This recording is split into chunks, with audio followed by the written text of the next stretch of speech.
अब आपने एक बात की, एक भारत श्रेष्ठ भारत, उसमें भारत का, भारतीयों का योगदान, और अब हम जो मना रहे हैं आज़ादी का अमृत महोत्सव, तो इसमें किस तरह से हरियाणा का, तेलंगाना का और पूरे इंडिया का मैं बात करूंगा, जब हरियाणा तो नहीं था, पंजाब था, जॉइंट पंजाब, तो उन लोगों का योगदान रहा। तो अपनी बात हम शुरू करते हैं आज़ादी का अमृत महोत्सव के जो 75 ईयर हम सेलिब्रेट कर रहे हैं, और उससे आगे फिर कैसे एक भारत श्रेष्ठ भारत पे हम बढ़ेंगे। जब मैं आज़ादी वर्ड को सोच रहा था, उसका मतलब है आजादी। आ मीन्स आत्मविश्वासी। आत्मविश्वासी कैसे? उस तरह के युवा जो आत्मविश्वास से भरे हों, जिनको मैं कहूं आंखें आसमान पे होती है, पैर जमीन पे टिके होते हैं, अपनी किस्मत के तारों को अपने हाथों सजाते हैं, दुनिया की परवाह नहीं, बस चाहत और विश्वास लिए हर मुश्किल से टकराते हैं, क्योंकि युवा वही कहलाते हैं जो कुछ कर दिखाते हैं, जो कुछ कर दिखाते हैं। तो इस तरह के आत्मविश्वासी युवा चाहिए जो भारत को आत्मनिर्भर बनाए। आ का मतलब ये है। जा का मतलब है जिनमें जी जीविसा हो। आपने और हमने पिछले साल सुना सुशांत सुसाइड केस, सुसाइड से सर्वाइवल की तरफ जो युवा जा सके।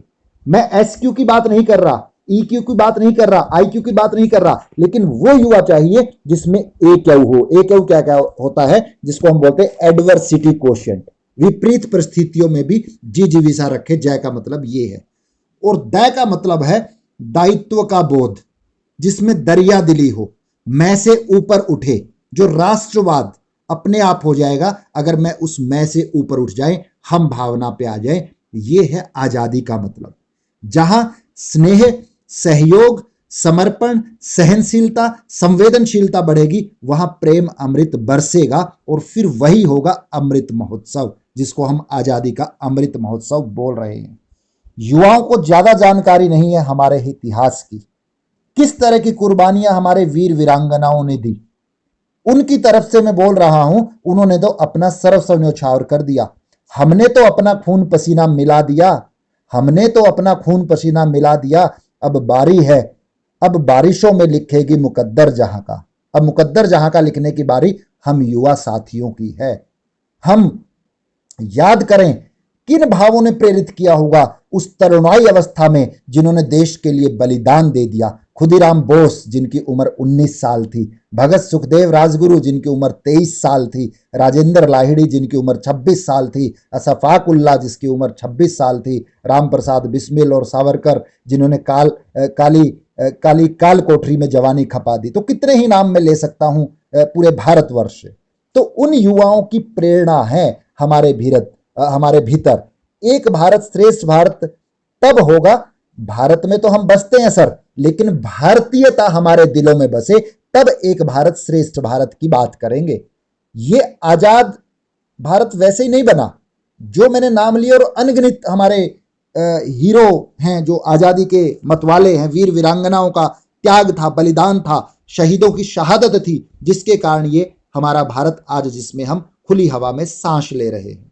और विभिन्न परंपराओं का देश है हमारा, पीर फकीरों का देश है, सबको विश्व बंधुता का संदेश देने वाला देश है, साधु संतों का देश है, पीरों फकीरों का देश है। ऐसे देश का नागरिक होने के नाते मुझे और आपको गर्व होना चाहिए। पर अब हम इसके गौरव को बढ़ाने के लिए भी काम करें, ताकि गर्व और गौरव से गुजरते हुए हम गुरु की सिचुएशन पे पहुंचे, विश्व गुरु जहां पे हम बात करते हैं। मैं आप सब एकता, श्रेष्ठता के लिए काम करें, तब एक भारत श्रेष्ठ भारत की हो पाएगी।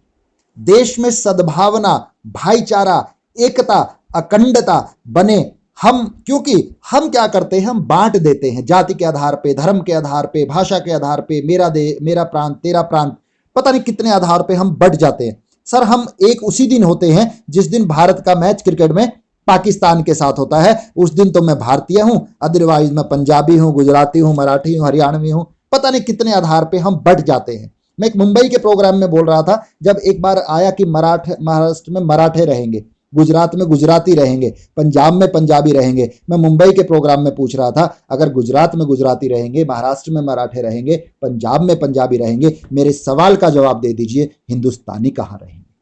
तो हमें सोचना होगा। हम बट जाते हैं, हम ठीक ठीक है, भारत एक है, भारतीयता एक है, हम ठीक उस एकता, हमारी एकता किस तरह की है? जैसे हमने संतरा देखा है, ऑरेंज, ऑरेंज ऊपर दिखने में एक होता है लेकिन अंदर से अलग अलग होता है। हम भी उसी तरह से जाति आधार पे पता नहीं कितने आधार पे बटे हुए हैं। लेकिन इस प्रोग्राम का मकसद ये है, हम उस संतरे की तरह नहीं, खरबूज या तरबूज हम देखते हैं उसकी तरह होना चाहिए। बाहर से भले ही अलग अलग हो, बाहर से हमारी जाति धर्म कुछ भी हो, लेकिन जैसे तरबूज और खरबूज अंदर से जुड़ा होता है, तो हम दिलों से जुड़ करके इस एक भारत श्रेष्ठ भारत के लिए काम करें। हम जुड़ें और जोड़ें, ना कि हम बटे और बांटे।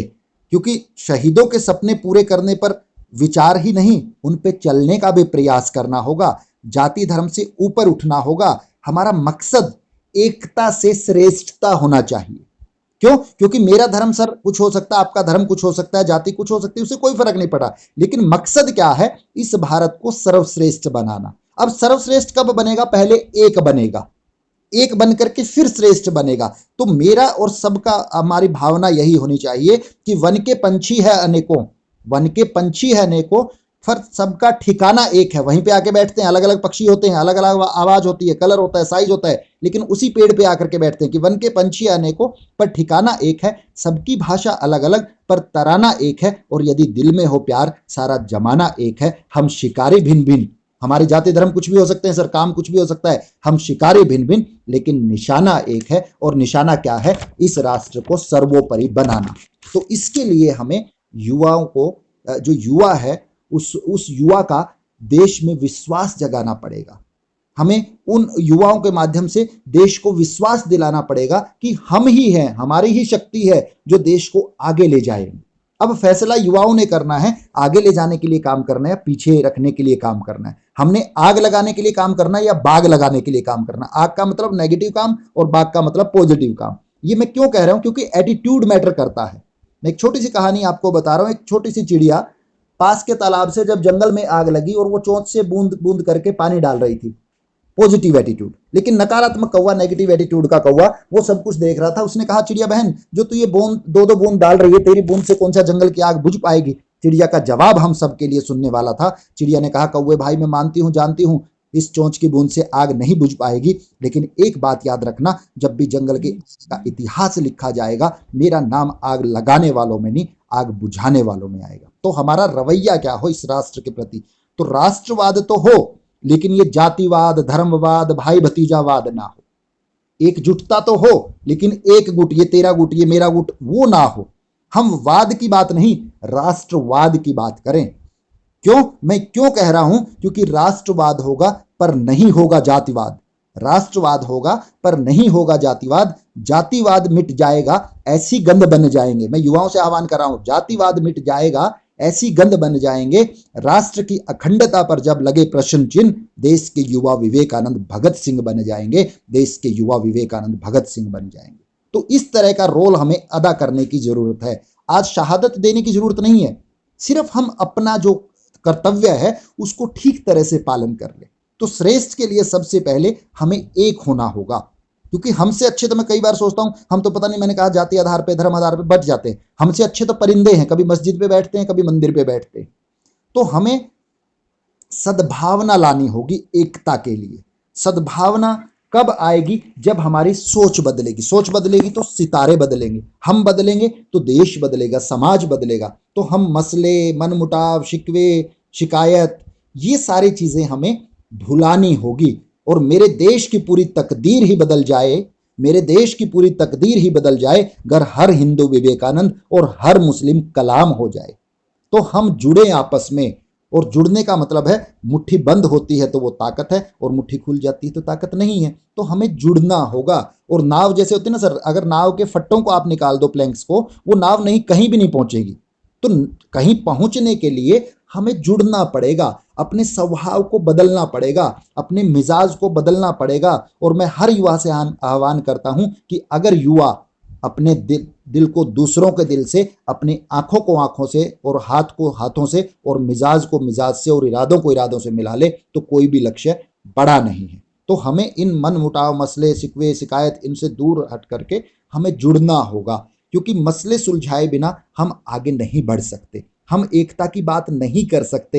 हिंदुस्तान की तहजीब तो गंगा जमनी तहजीब कही जाती है। और बरेलवी साहब बड़ा अच्छा लिखते हैं कि वो मेरे घर नहीं आता, मैं उसके घर नहीं जाता, वो मेरे घर नहीं आता और मैं उसके घर नहीं जाता, मगर इन एतिहातों से ताल्लुक मर तो नहीं जाता, मोहब्बत के जो आंसू है इन्हें आंखों में रहने दो, शरीफों के घर का मसला बाहर नहीं जाता। तो हमें अपने मसले पहले सुलझाने होंगे, तब हम एकता की बात करेंगे, तब हम अखंडता की बात करेंगे। और मैं तो हमेशा एग्जाम्पल देता हूं हमारे बेजोड़ शिल्पी सरदार वल्लभ भाई पटेल का, जिन्होंने जब राष्ट्र पढ़ा लिखा भी नहीं था, इतना एडवांस भी नहीं था, 562 रियासतों को एक कर सकते हैं, तो हमारे तो 30 भी नहीं है अब स्टेट, हम इनको एक क्यों नहीं रख सकते? क्यों? क्योंकि दिक्कत ये आती है, कई बार सर कई यूनिवर्सिटी से आपने भी सुना, हमने भी सुना, बड़े नारे लगे भारत के खिलाफ, मातृभूमि के खिलाफ। वो लोग वो हैं जो सिर्फ इस भारत को मातृभूमि समझते हैं। ये मातृभूमि नहीं है मेरे दोस्तों, ये मातृभूमि है जो हमें सब कुछ देती है।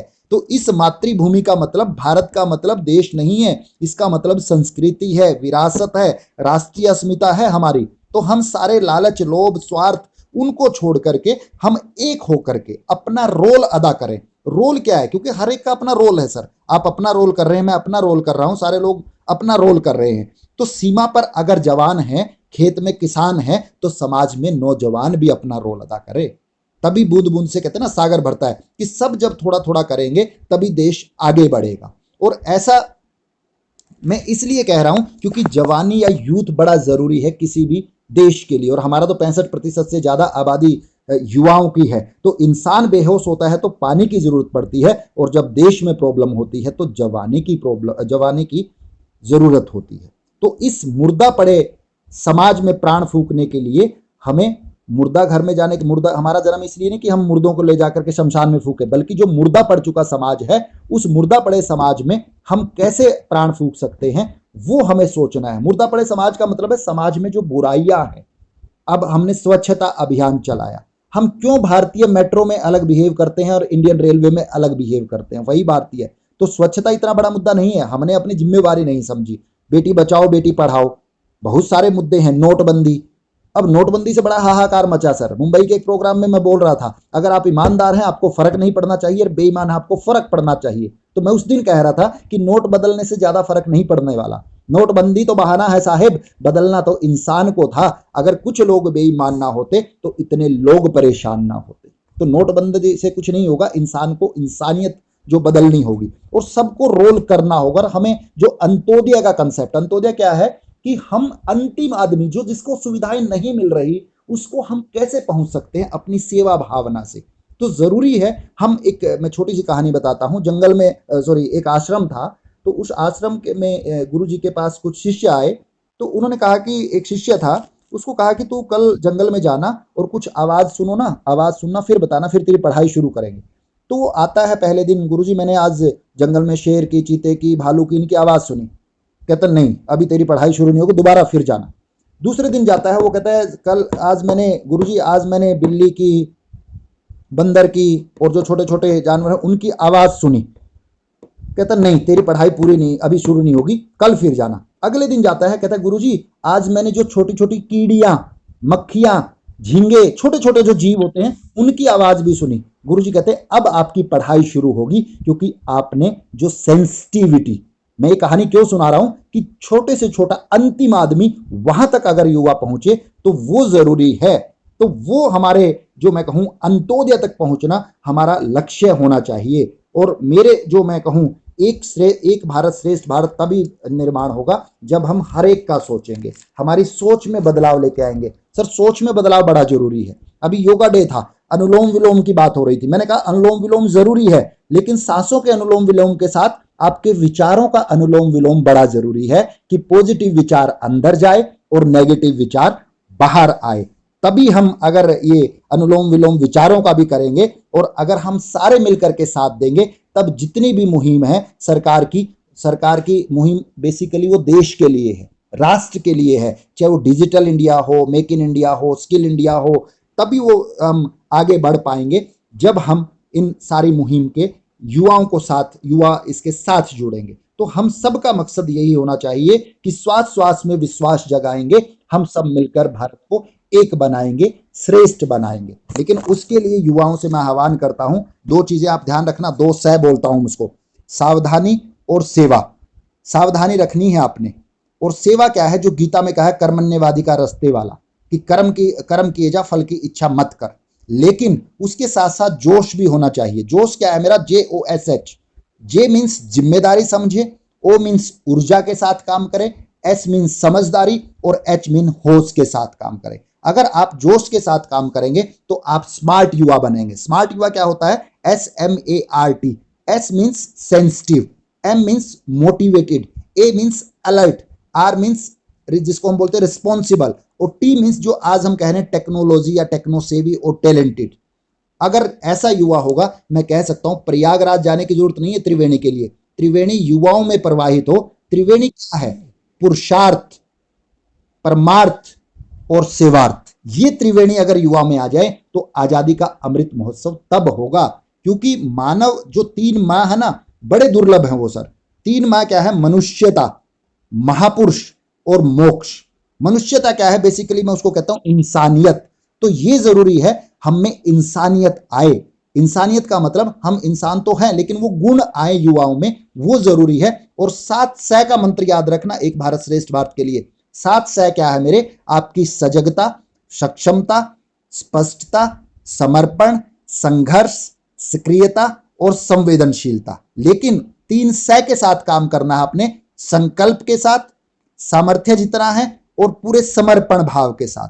और 4 सह का ध्यान रखना है हर युवा ने, सदाचारी, स्वाध्यायी, संयमशील और संतुलन वाला युवा, तभी वो बेस्ट बन पाएगा। BEST, बेस्ट क्या है मेरा युवा, जिसका B मीन्स बिहेवियर पे कंट्रोल, E मीन्स एनवायरमेंट को ठीक कर पाए, S मीन्स सर्विस एटीट्यूड के साथ काम कर पाए, और T मीन्स जिसको मैं थॉट मैनेजमेंट कह रहा था। क्योंकि युवा एक लीडर्स होते हैं, समाज के दिशा देने वाले अगुवा होते हैं। तो 3 चीजें बड़ी जरूरी है युवा के लिए, नोदावे, गोदावे एंड शोदावे। तो यही चीज कि कई बार हमने देखा है कई ड्राइंग रूम में, सर मैं इसलिए कह रहा हूं कि उगते सूरज और दौड़ते घोड़ों के चित्र लगाने से प्रगति नहीं होगी इस देश की। आपने उगते सूरज और दौड़ते घोड़ों का चित्र लगा लिया ड्राइंग रूम में, उससे देश की प्रगति नहीं होगी।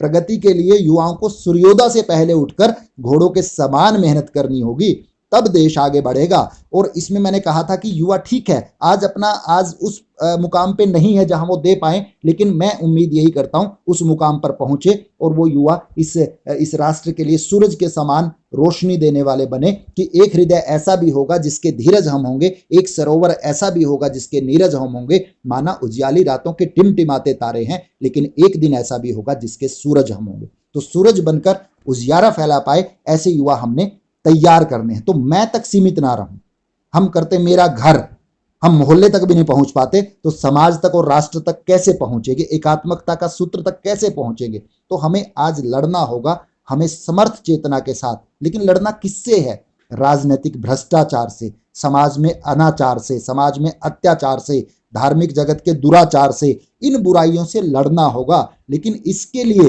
तुलसी के पौधे रूपी युवाओं को वासनाओं की शराब से नहीं, संस्कारों के गंगा जल से सींचना होगा। एक अंधे लंगड़े की कहानी थी कि एक गांव में आग लगी और सारा गांव भाग गया, अंधा और लंगड़ा जलने पे मजबूर थे। तो अंधे लंगड़े ने एक सलाह की कि मैं तेरी आंखें बन जाता हूं, लंगड़े ने कहा, और तू मेरे पैर बन जा। तो दोनों अंधा लंगड़ा एक दूसरे की आंखें और पांव बन के बच जाते हैं। लेकिन स्टोरी तो यहीं खत्म हो जाती है। मेरा मैसेज क्या है इस स्टोरी के माध्यम से, अब अंधा कौन है, लंगड़ा कौन है? सर अंधी हमारी जवानी है जो आज पश्चिमी जगत से वशीभूत होकर के भूल गई है संस्कारों को, और लंगड़ा कौन है? हमारा बुढ़ापा, बुजुर्ग है जिनको हम नहीं सोचते हैं, जिनके बारे में, जिनकी सलाह हम नहीं मानते हैं। तो दोनों को मिलने की जरूरत है, जवान को भी और जो हमारे बुजुर्ग हैं, सीनियर हैं, उनको भी, उनके हमें रास्ते दिखाने की जरूरत है। तो आज हमें वतन की फिक्र करनी होगी, वरना तो हम फिक्रों में भी नहीं होंगे, है ना। और स्पार्टा था, उसमें एक युद्ध हुआ और एक बुढ़िया ने पूछा, एक सैनिक आ रहा था उसके पड़ोस से, उसने पूछा कि युद्ध का परिणाम क्या हुआ? उस बुढ़िया को वो सैनिक जवाब देता है, कहते तेरा पति और 5 बच्चे मारे गए। उस बुढ़िया ने उसको गालियां निकाली, कहते हरामजादे, मैं तेरे से ये नहीं पूछ रही कि कौन मारा गया, मैं ये पूछ रही हूँ हमारे देश का परिणाम क्या, युद्ध में देश का परिणाम क्या हुआ। तो इस तरह की भावना, इस तरह की उम्मीद मैं युवाओं से करता हूं कि ये भावना सब में आ जाए। अगर 135 करोड़ युवा एक एक कदम भी चलेंगे तो कितनी आगे हम पहुंच पाते हैं। तो यही युवाओं से उम्मीद है, यही उम्मीद के साथ युवा इस पे खरे उतरें, ऐसी मेरी कामना, ऐसी मेरी भावना। और इसी उम्मीद के साथ कि दोस्तों की मोहब्बत से दिल घबरा रहा है, जो कभी था सपना हकीकत नजर आ रहा है। माना कोसों दूर है मदीना, पर मदीना यहीं से नजर आ रहा है। मदीना यहीं से नजर आने का मतलब है हमारे युवा जो साथी है उन पे ही उम्मीद है, उन पे ही हम उम्मीद कर सकते हैं। अगर युवा काम करेंगे, मैं कह सकता हूं ये देश में भ्रष्टाचार नहीं, शिष्टाचार होगा। भाई भतीजावाद नहीं, भाईचारे की भावना आएगी। अनुशासनहीनता नहीं, अनुशासन की बात होगी।